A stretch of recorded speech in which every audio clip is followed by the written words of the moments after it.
Avant de commencer par la structure de partition Linux, on peut donner une petite définition qui concerne la partition.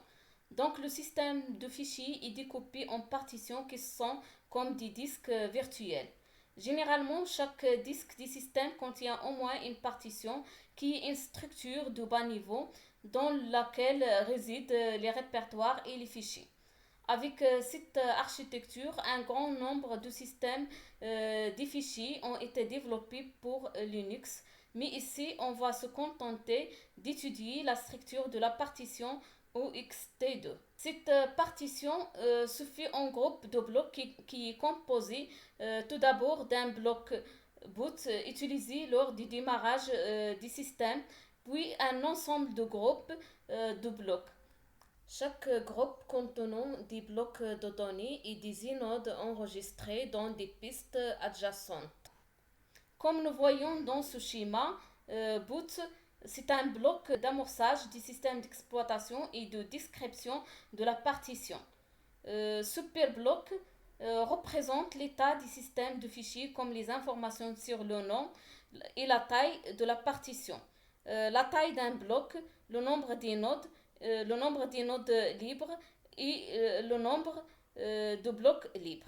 La table des inodes configurée à l'installation, c'est un descripteur conserve les informations des fichiers sur disque comme le nom, la taille et les droits. Et finalement, des blocs de données représentent le disque. Il faut préciser que Linux ne travaille pas directement avec les systèmes de fichiers physiques.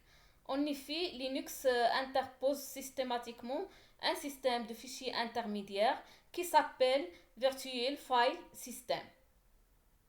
Virtual File System est une couche logicielle insérée dans le noyau pour que l'accès au système de gestion de fichiers comme Minix, OXT2, DOS, NTFS soit transparent et uniforme pour l'utilisateur. Donc, le Virtual File System gère deux systèmes de cache. Un cache de nom qui conserve les conversions les plus récentes des noms de fichiers en numéro de périphérique et numéro d'inode. Lors du montage des systèmes de fichiers, les données des disques sont transférées en mémoire dans un cache de tampon nommé buffer cache qui contient un ensemble de blocs de données lus depuis le disque. Passons maintenant à la structure du Virtual File System qui est organisée autour d'objets associés au traitement. Les objets sont l'objet fichier. Cette structure est la représentation d'un fichier en mémoire pour l'objectif de lecture, d'écriture, d'ouverture et de fermeture.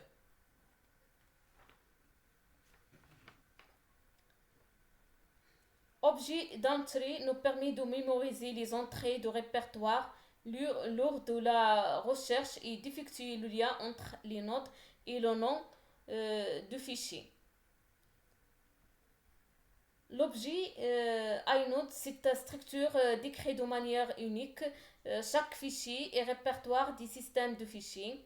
Les inodes de Virtual File System ressemblent beaucoup à ceux du système de fichiers OXT2 et finalement objet superbloc. C'est une structure offre un ensemble d'opérations permettant de manipuler le système de gestion des fichiers qui contient des informations comme la taille des blocs, les droits d'accès, la date de modification et le point de montage.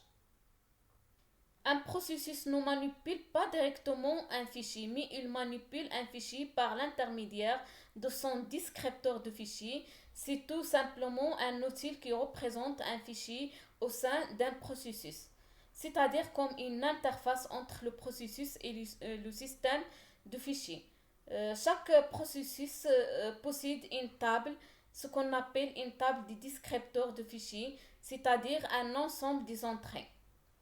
Les trois premiers entrées sont réservées, c'est-à-dire que l'on ne peut pas utiliser ces attributs pour ouvrir des fichiers réguliers.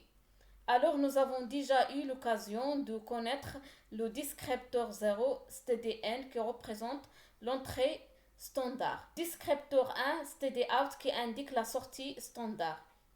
Et puis, le descripteur 2, comment dire, c'est la sortie des erreurs.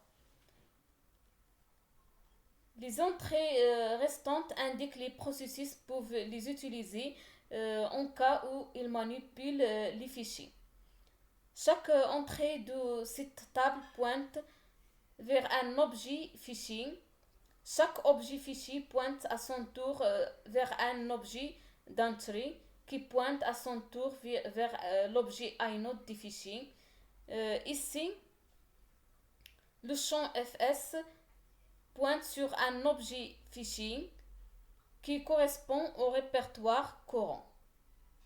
On trouve dans cette diapositive les différentes actions effectuées par le Virtual File System lors de l'ouverture d'un fichier par la primitive Open. La fonction Open bascule le processus pointé en mode superviseur, puis appelle la routine système 6-open. Après ça, il va allouer une entrée dans la table des descripteurs de fichiers FD et création d'un nouveau objet fichier.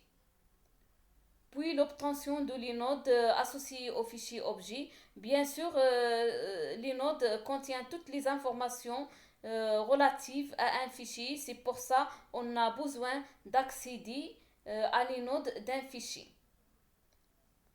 On trouve aussi les opérations concernant le fichier sont utilisées depuis le champ default-file-ops de la structure i-op de l'inode.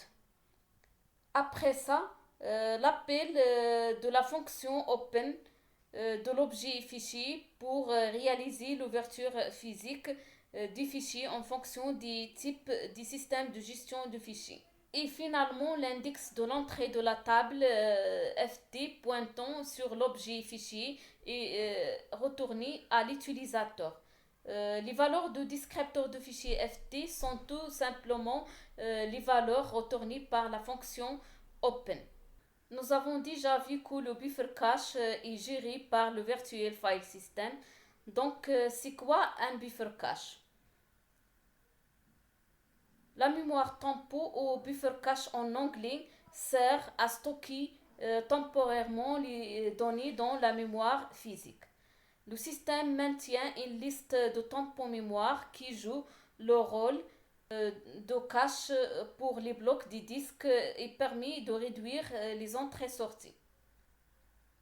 La taille d'un tampon est égale à la taille d'un bloc disque pour qu'on puisse faire des échanges des données entre ces deux éléments. Un tampon mémoire est identifié par un numéro de bloc physique et un numéro de périphérique.